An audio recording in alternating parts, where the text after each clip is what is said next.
یہ جو سبق چل رہا خدا کے بعد سب سے بڑا رتبہ حضرت صلی اللہ علیہ وسلم کا ہے۔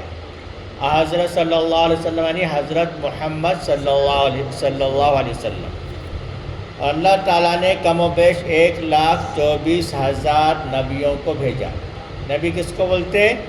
نبی اللہ کے خاص بندے ہوتے ہیں، وہ انسانوں میں سے ہی ہوتے، اور اللہ تعالیٰ ان کو اپنا خاص بنا لیتا ہے۔ ان کے پاس فرشتے آتے ہیں اور ان کے پاس اللہ کا حکم آتا ہے اور وہ لوگوں کو اللہ کا حکم پہنچاتے ہیں، تو اللہ کے خاص بندے رہتے، تو پوری کی پوری دنیا میں سے کوئی بھی ان کے مرتبے کو نہیں پہنچ سکتا۔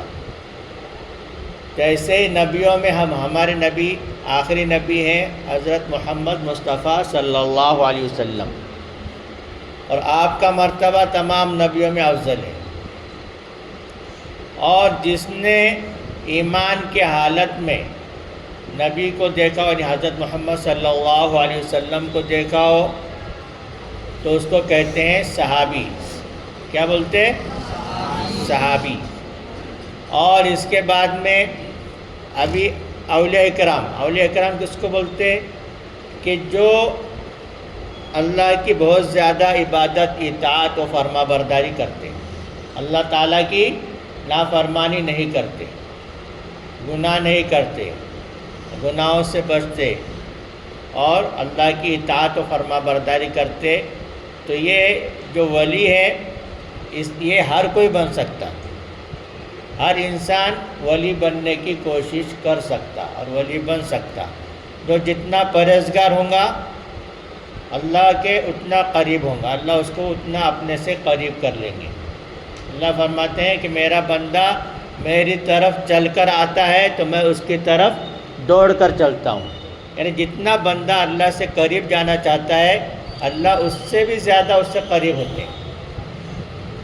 تو یہ جو چیز اللہ تعالیٰ نے رکھی ہوئی ہے ولی بننے کی، یہ ہر انسان کے اختیار میں ہے، وہ کوشش کرے تو بن سکتا۔ عام آدمی کتنی بھی کوشش کرے وہ نبی نہیں بن سکتا، اور کتنی بھی کوشش کرے وہ صحابی نہیں بن سکتا۔ جو صحابی نہیں ہے، صحابی کے لیے کیا ہے کہ انہوں نے ایمان کی حالت میں اللہ کے رسول صلی اللہ علیہ وسلم کو دیکھا ہے، اور اس وقت میں انہوں نے جو مجاہدہ اور جو تکلیفیں اٹھائی ہم اس کی برابری نہیں کر سکتے۔ تو عام آدمی کتنی بھی کوشش کرے تو صحابی نہیں بن سکتا، لیکن ولی بن سکتا۔ جو اللہ کی عبادت، اطاعت و فرما برداری کرے گا اور گناہوں سے بچے گا تو وہ اللہ کا قریب ہوگا۔ تو اسی طرح اللہ سے قریب ہوتے ہوتے وہ اللہ کے ولی بن جاتے، تو ان کا مرتبہ اتنا اللہ سے قریب ہو جاتا، یعنی اللہ ان سے اتنی محبت کرتے کہ اللہ تعالیٰ جو فیصلے فرماتے تو ان کے مرضی کے جیسے فیصلے فرماتے۔ بعض مرتبہ کوئی ولی یہ چاہتے ہیں کہ اللہ اس کو ایسا کر دے تو اللہ تعالیٰ ان کے مرضی کے جیسا اس کو ویسے ہی کر دیتے۔ جو دعا کرتے اللہ تبارک و تعالیٰ اس کو قبول فرماتے، اور جو ان کو ستاتا تو اللہ تعالیٰ اپنے طور سے اس سے بدلہ لیتے۔ تو اللہ کا ولی ہر کوئی بن سکتا، اور کوئی بھی کوشش کرنے سے صحابی نہیں بن سکتا، نبی نہیں بن سکتا، لیکن اللہ کا ولی بن سکتا۔ یہ ہمارا سبق چل رہا تھا کہ جس میں خدا کے بعد سب سے بڑا مرتبہ حضرت صلی اللہ علیہ وسلم کا، اس میں تمام چیزیں سامنے آئی تھی۔